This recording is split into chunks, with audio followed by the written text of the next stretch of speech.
In 1874, the German composer Richard Wagner completed a monumental piece of work that had taken him over a quarter of a century to write, The Ring of the Nibelung. This gigantic saga, a music drama lasting over 15 hours from start to finish, is far and away the most ambitious undertaking by one person in the history of European music.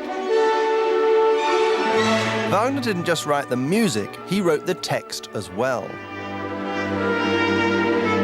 The Ring cycle gave expression to a whole political and cultural movement, German nationalism. It couldn't have been written at any other time or in any other country. The Ring totally redrew the map of 19th century music, and it cast its spell on other art forms as well. Wagner was a titan, but there was a dark undercurrent to his work. He remains one of the most controversial figures in music history.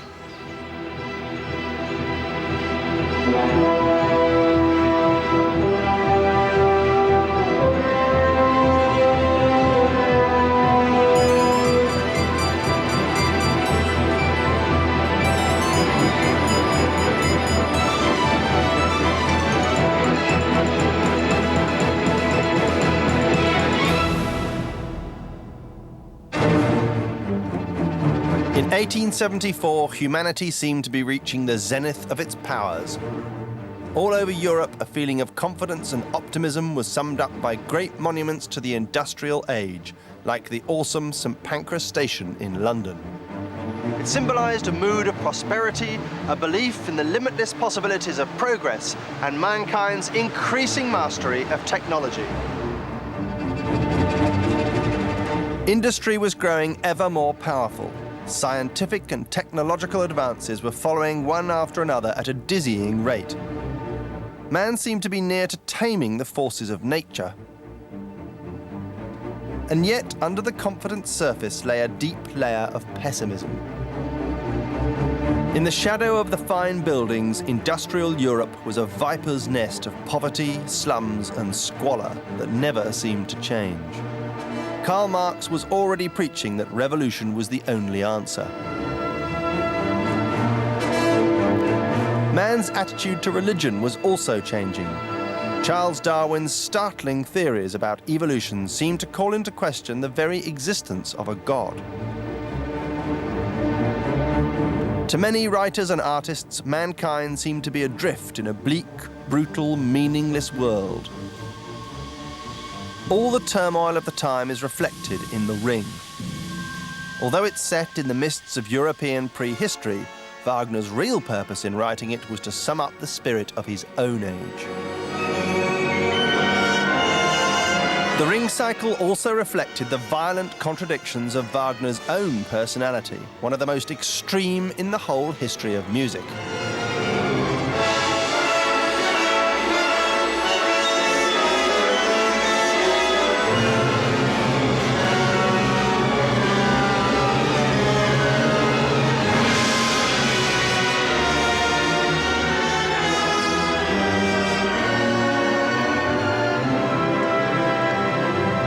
It's hard to say which had more drama in it, Wagner's life or his operas. He certainly behaved like a character in a romantic novel.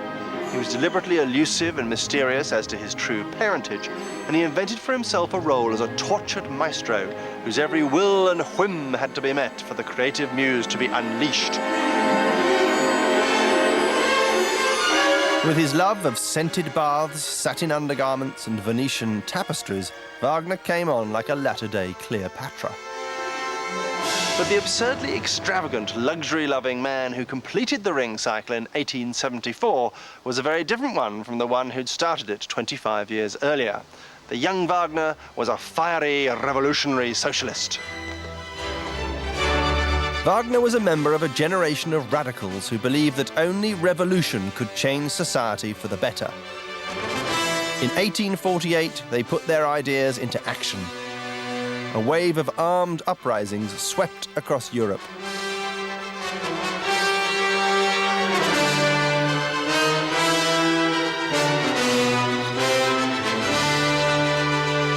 The following year, the composer was caught up in a revolution himself.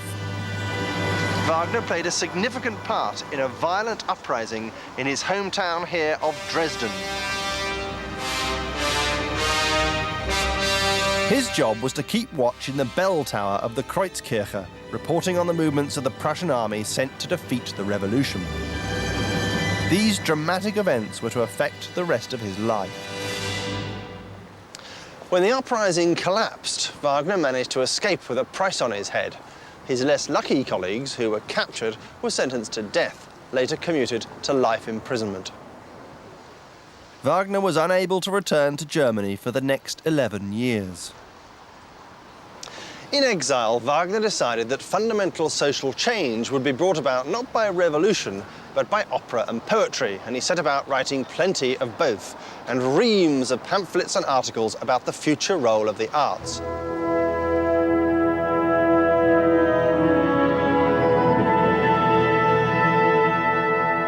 Two years after the Dresden uprising, he began work on The Ring.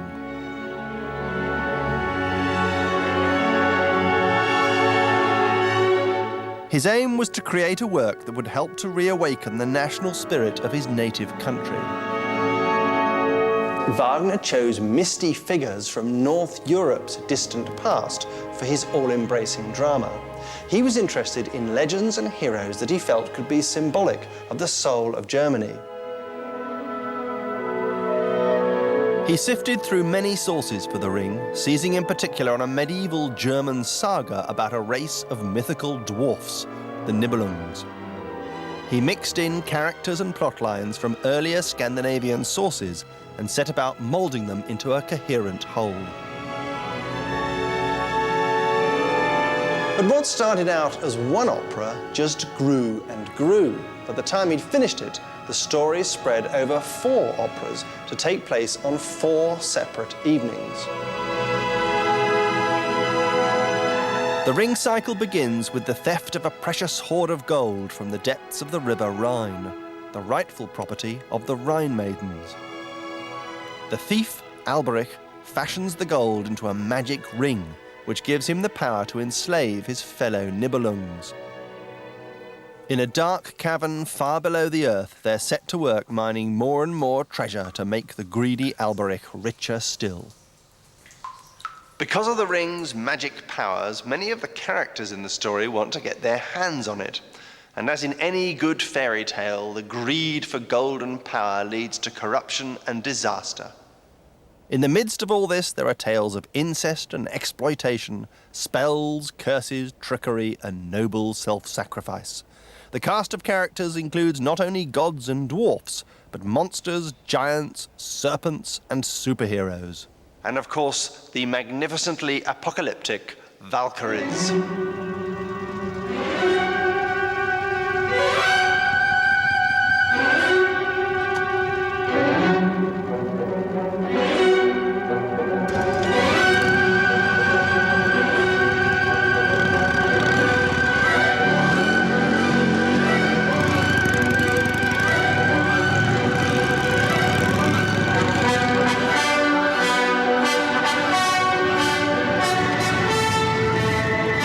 Valkyries are the daughters of Wotan, the head god.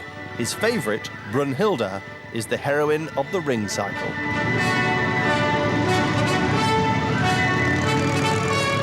Their job is to fly around the world picking up dead warriors who'll act, when resurrected, as bodyguards to the god's fortress of Valhalla.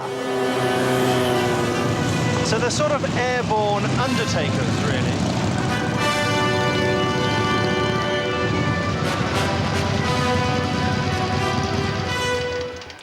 At first sight, the Ring cycle might seem like a very long version of Conan the Barbarian or Buffy the Vampire Slayer, the musical. But it is in fact a work that operates on an astonishing number of different levels. Wagner wasn't using these strange creatures from the Teutonic twilight as a form of escapism. On the contrary, he chose myths and legends that he felt contained universal truths that were highly relevant to his own society. It's no accident that the central plot of The Ring revolves around the disastrous consequences of the greed for power and wealth. At its most basic level, the Ring cycle is a full-on socialist allegory. To Wagner and many of his contemporaries, industrial capitalism was the evil at the heart of society, a dark, fearsome machine that enriched the few but enslaved the many. The power and anger of much of the ring reflects this oppressive and foreboding image of industrial might. In the first opera of the cycle, the Rheingold were taken down into the sweaty depths of a menacing and fiery mine. The mine was a metaphor for capitalism. The dwarfs, giants, and gods who've abused the ring's power stood for the real-life exploiters of humanity.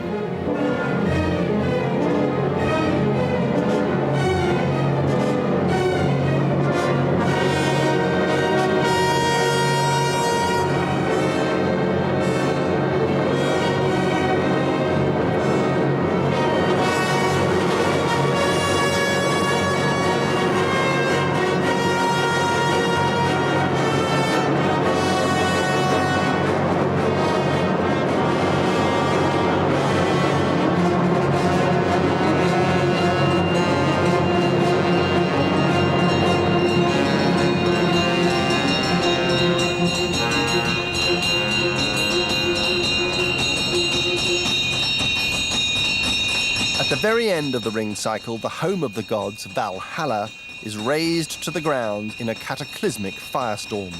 The old order is destroyed, and now mankind can start a new, glorious future based on humanity and love instead of greed and power.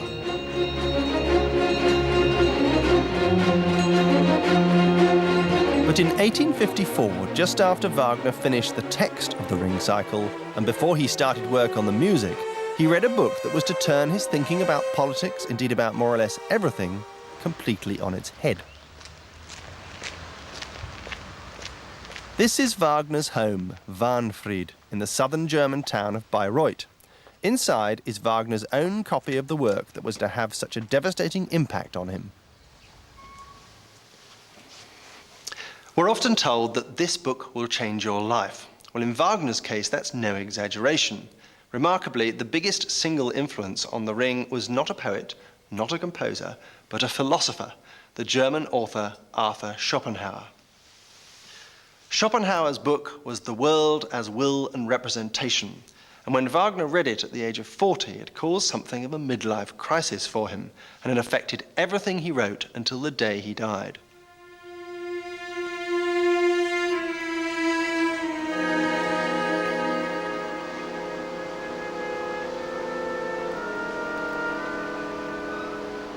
In Schopenhauer, Wagner had encountered one of the world's great miserabilists. The philosopher's pessimistic musings were to have a huge effect on the completion of The Ring.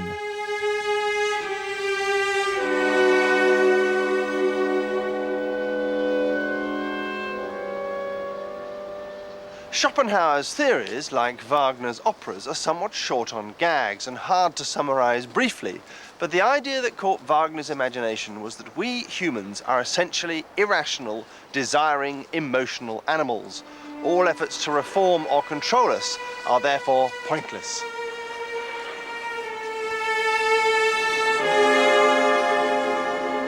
According to Schopenhauer, our sexuality, our cravings, our longings totally dominate our minds, and since our appetites can never be satisfied, we're always projecting our happiness into the future. We're always getting ready to live. Schopenhauer elevated pessimism to a philosophical principle.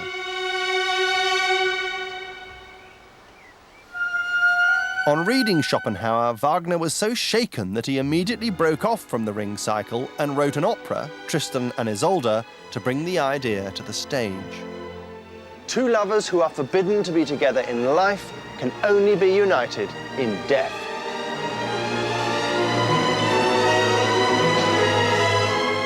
Unlike tragic Romeo and Juliet, who accidentally kill themselves, Tristan and Isolde are meant to die, so they can finally end their unbearable unhappiness. Misery, Wagner followed Schopenhauer in thinking, is the human condition, and death is the only solution. Well, I told you it wasn't a bundle of laughs.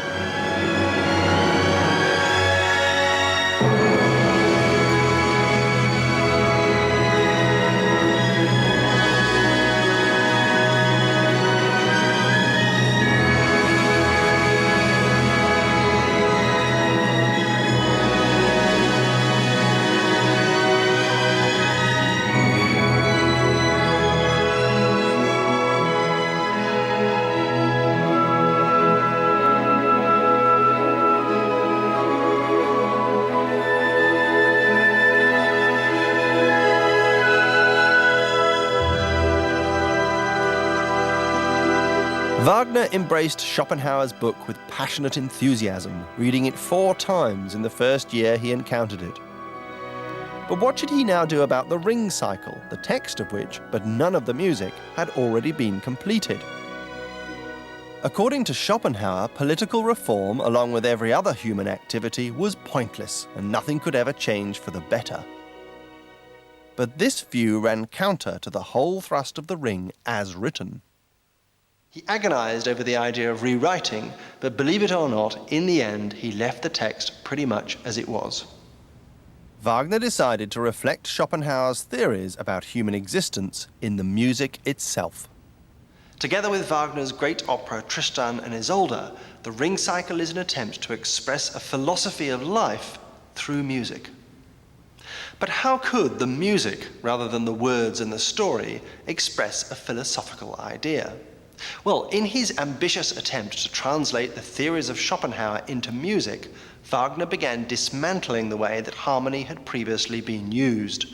If that sounds radical, it was. Music was never the same again.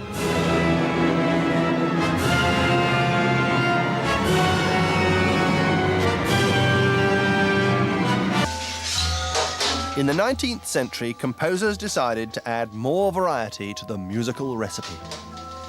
In all music, you have the choice of simple chords or complicated ones. And the simple ones are made up of 3 basic notes or ingredients, like the egg, flour, and milk in a pancake recipe.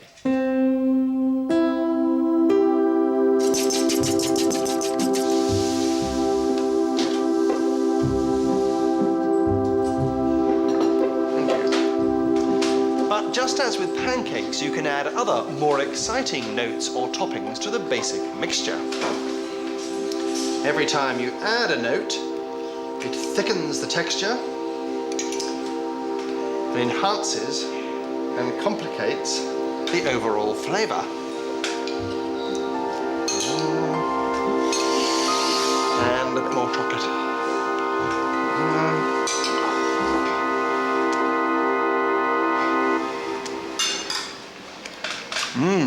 Delicious.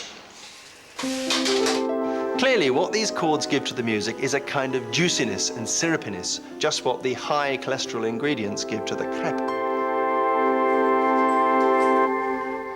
Musicians couldn't resist giving these tricksy, sophisticated chords portentous names like augmented sixth, diminished ninth, or dominant seventh. Now, whilst composers of the 16th, 17th and 18th centuries knew about these chords, by and large they used them very sparingly. Mozart and Haydn would have considered these harmonies like death by chocolate, far too much to take, and they would have stuck to more neutral ingredients. But as the 19th century dawned, so did the Romantic era, and death by chocolate became the fashion.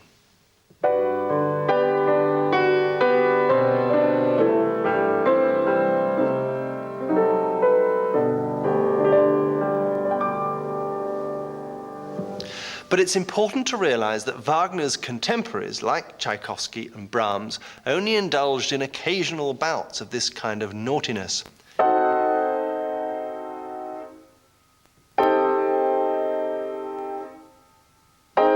The thing about these types of chords is they set up great expectations that you have to meet. For example, this chord longs to be carried back to its home base here. It's like a question that has to be answered, or a niggling itch that has to be scratched. And all these rich and slushy chords seek resolution in some other chord.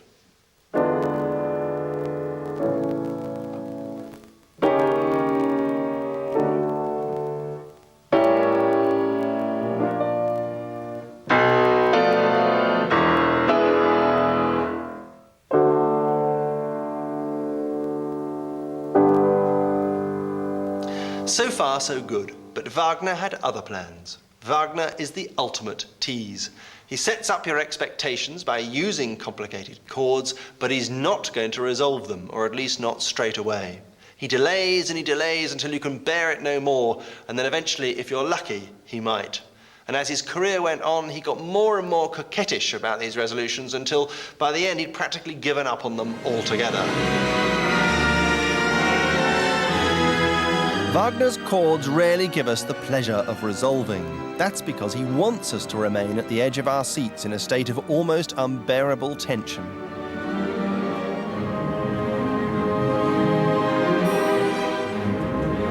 What Wagner is doing is trying to replicate in music Schopenhauer's view that human nature is driven by desire that can never be satisfied.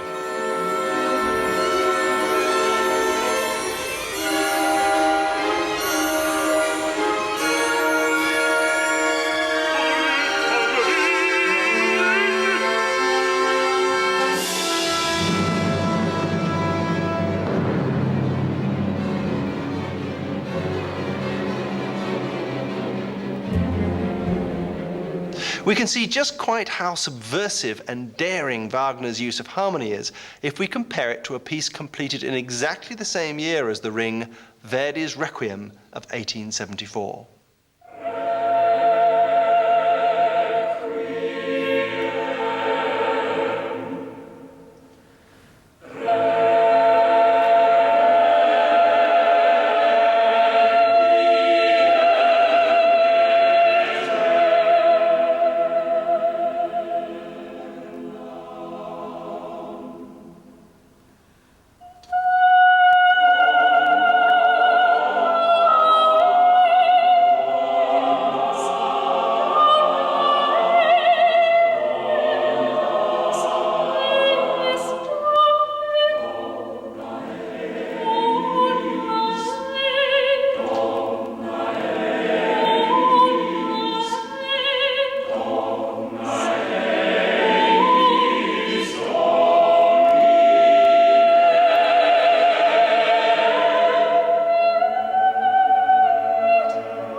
Now, Verdi loves his juicy chords as much as any other romantic composer. In the piece you've just heard sung, for example, he has all of these.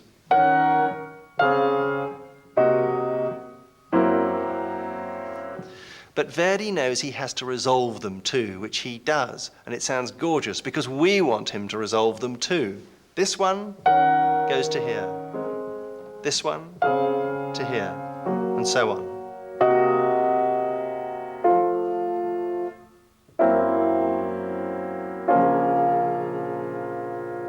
By refusing to resolve juicy chords, Wagner left the safe, romantic, Mediterranean world of Verdi behind for good, ushering in a period where music became much more overtly erotic than ever before, but also more psychologically disturbed, more neurotic, more stressed out.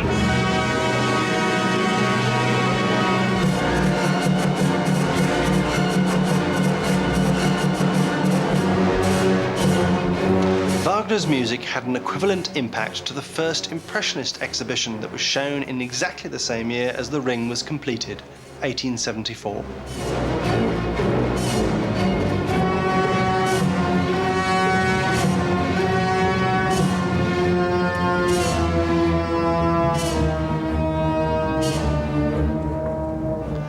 Just as the Impressionists opened the door to completely abstract art, so Wagner led the way to a kind of abstract music, where all the familiar structures and expectations were to be systematically abandoned.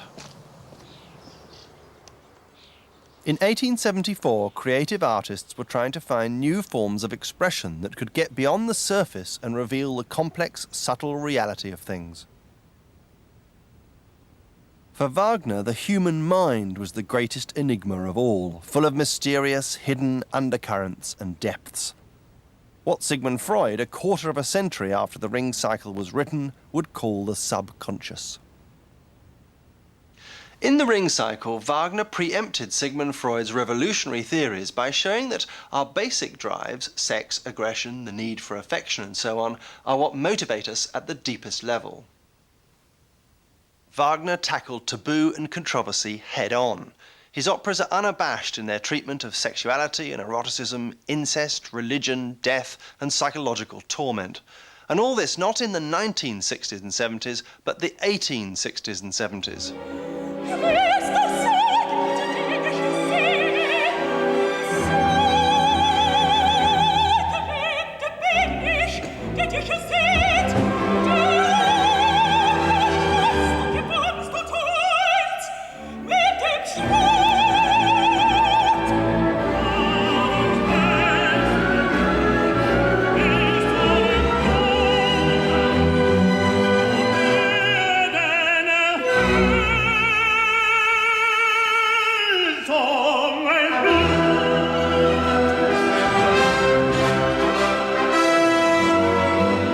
Wagner's more interested in extreme states of emotion than in conventional stage action. His characters are there primarily to show us our own basic instincts.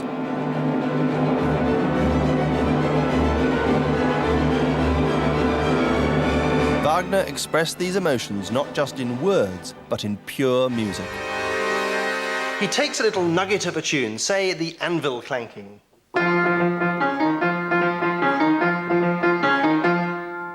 and he attaches that to the dwarfs and their mining or the blacksmith and his forge whenever that lot come on stage.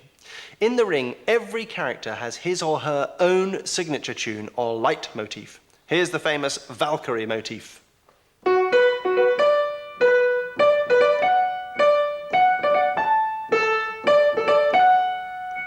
And here's Hagen, one of the baddies. Now, at its simplest, this technique is the bread and butter of film music. Hero walks on, hero tune.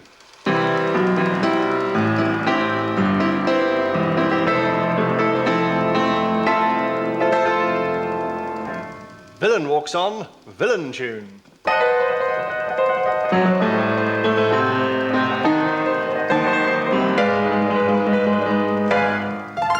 And of course, the heroine.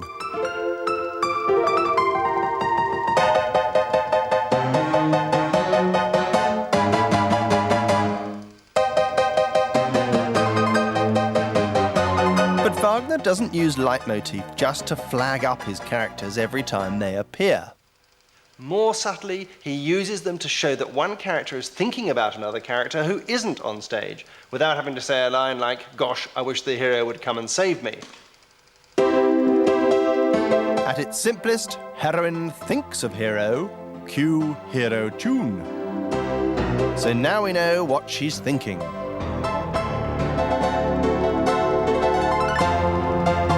But Wagner's use of leitmotif was a lot more subtle than an early silent movie.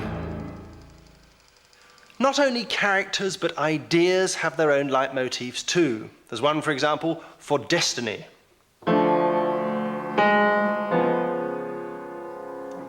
And there are, of course, lots for love.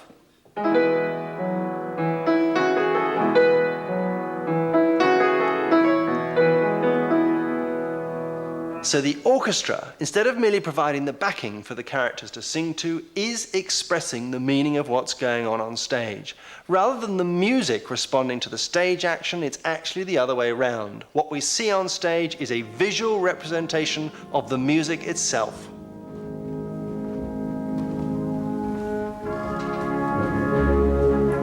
Here, for example, when Brunhilde takes the ring from her dead lover Siegfried at the end of the opera, the orchestra is signposting for us all the complex emotions she's feeling. Leitmotif can tell us what's going on in what we'd now call a character's subconscious.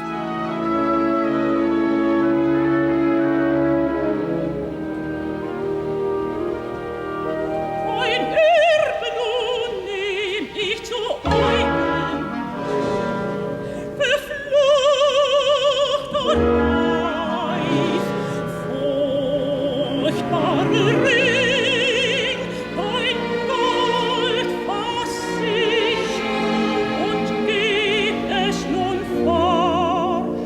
Needless to say, Wagner's use of leitmotif is highly sophisticated and many-layered. There are in fact hundreds of leitmotifs in the Ring cycle, and by the end they're cropping up at an absolutely astonishing rate, sometimes several at the same time. He does all sorts of things with them. He turns them upside down, he weaves them into each other, he can change their mood, their key, their speed, or their instrument. It's a way that the orchestra can tell us what's going on in the story at any one time.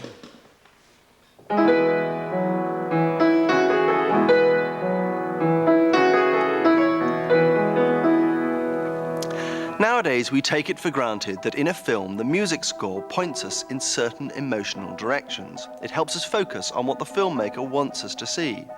Without music, a film can seem totally lifeless and without structure. Where would Jaws have been without John Williams' threatening double basses and cellos telling us that the shark was coming? That, in a way, was a leitmotif.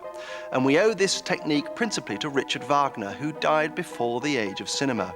For him, too, the leitmotif gave the Ring cycle structure and meaning.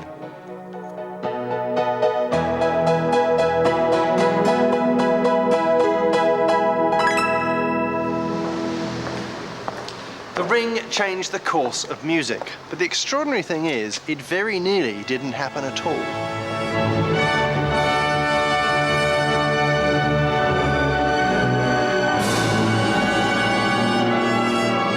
We may well owe the existence of one of the greatest works of the late 19th century to one of its most oddball characters, the walking monument to Wagner, Mad King Ludwig of Bavaria.